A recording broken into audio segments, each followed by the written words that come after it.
I'm presenting our work in trajectory generation in an abductive framework. This is deployed for independent testing.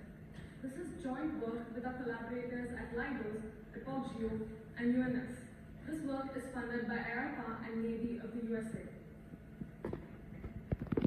Recently, many advances have been made for movement generation in autonomous agents, where models are trained using realistic human data that's acquired from this sensor-rich world.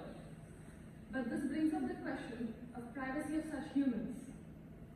This is also highlighting the need for synthetic generation. This also allows for similar works, especially in the security community, like anomaly detection. For instance, predicting a terrorist attack. Traditionally, Markov-based methods have been used for post-grain prediction like disease spread, and that is explainable. But more recently, deep learning methods have been used for greater performance, but they do fail for long-term generation by meeting constraints. They also do not scale well for large amounts of data, and we all know they're not explainable. And with our approach, we address all these gaps. Our focus is to generate movement that meet constraints, geospatial and temporal. For instance, we want the agent to reach a region in a time, as well as stay for a duration between them. Our goal is also to generate normal movement with respect to historical data, and we don't want an anomaly detection algorithm to detect it as well, so I would say stealthy more. To be more specific, we have given an agent trajectory in a geolocation, which can be modeled into a graph. In our dataset, we have 4 different locations. And we're also given an agent goals or constraints like we just saw. We want to generate movement with the underlying style of the historical data, but that also meets constraints. And note these tiny different triangles and squares over here. Those are different types of location that the agent has passed by in the historical data. And we use these in our rules. For instance, over here the agent A passed by an industrial location like a chemical factory, or it passed by an assembly location where typically a lot of crowd is accumulated. We use a variation of annotated logic with temporal extensions. In our case, the annotations are mapped onto a low lattice structure. But talking about temporal extensions, this is an example of temporal operator where the agent is moving from an industrial location to an assembly location. And this is learned based off the data. Turns out it has a 90% anomaly. As you can see, the annotation assigned to the head of the rule, which is abnormal. This is also explainable, and I'll later show how I leverage the use of rules to provide scalability. But for now, let's frame our abduction problems.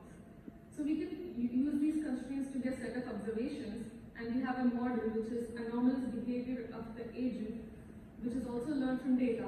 And now we want to abuse a trajectory that is not anomalous as well as meeting these constraints. Note that in practice, explanation can be grounded to all possible locations in the world. And hence we provide, in practice it could be exponential.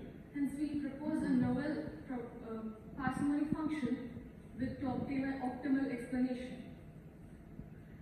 So basically we call it a value and value function, and then it maps the movements to scalar values.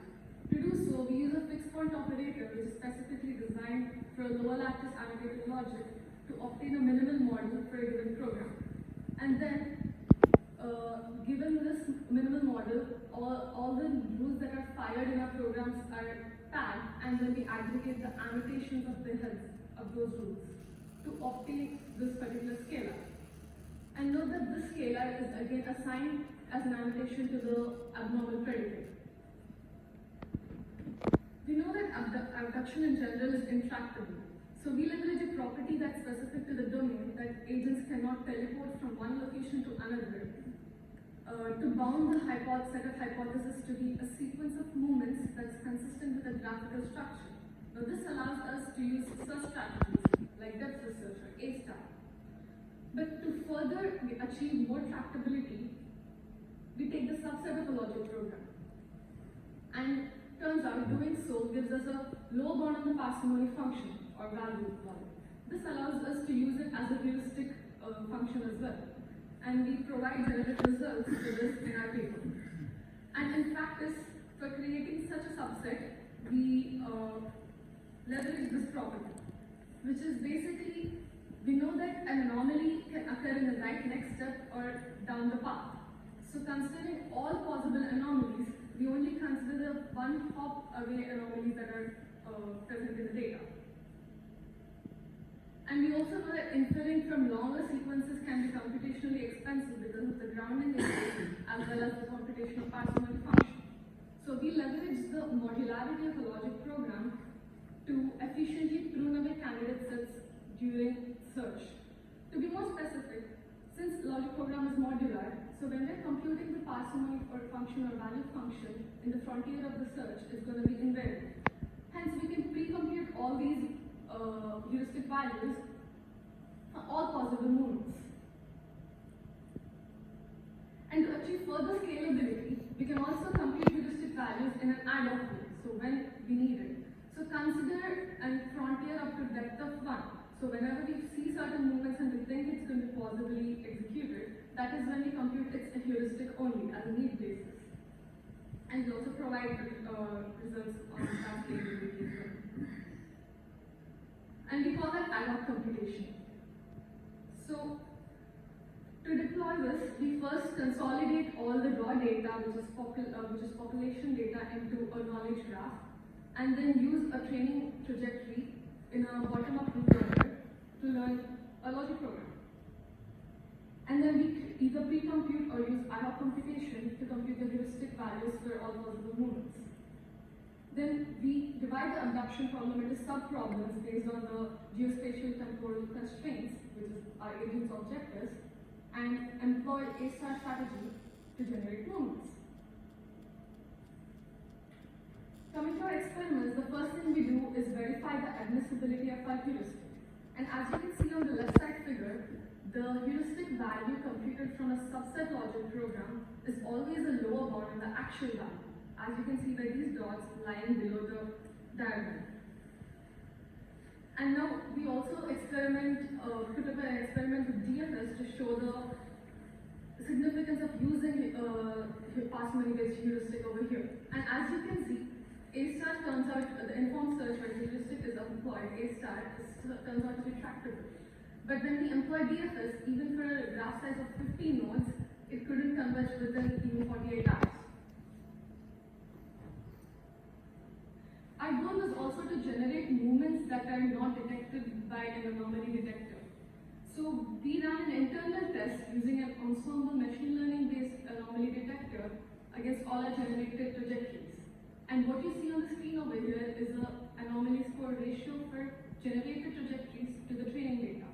So basically that means this line 1, all the points below it are where the anomalies are not detected, not any more frequent than in the training data. And you do see few outliers above the line, up to greater than 0.46, and turns out that's still lower than a practically employed higher threshold precision.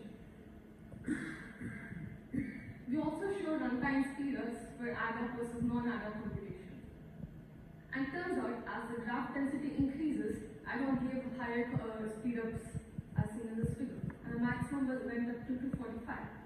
Also note that there were still few runs which did not converge within even 10 days, suggesting over 1000x speedup for those cases with ad hoc versus not. Our deployed system has also been used by the government with new data which we were blind to, that's a scaled up version, and 9 different government contractors have designed anomaly detectors specifically for this task to evaluate us. And government gave a standard of baseline of 40% probability of detection, and turns out, as you can see in the graph, bulk of the distribution lies below it. So all those 9 different algorithms couldn't find anomalies in the generated trajectories.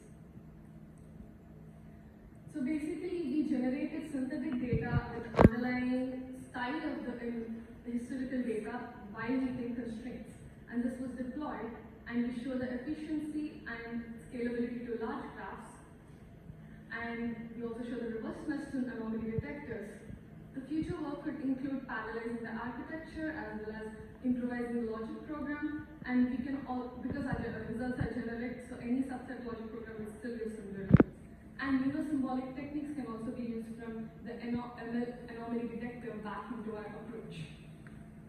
Thank you.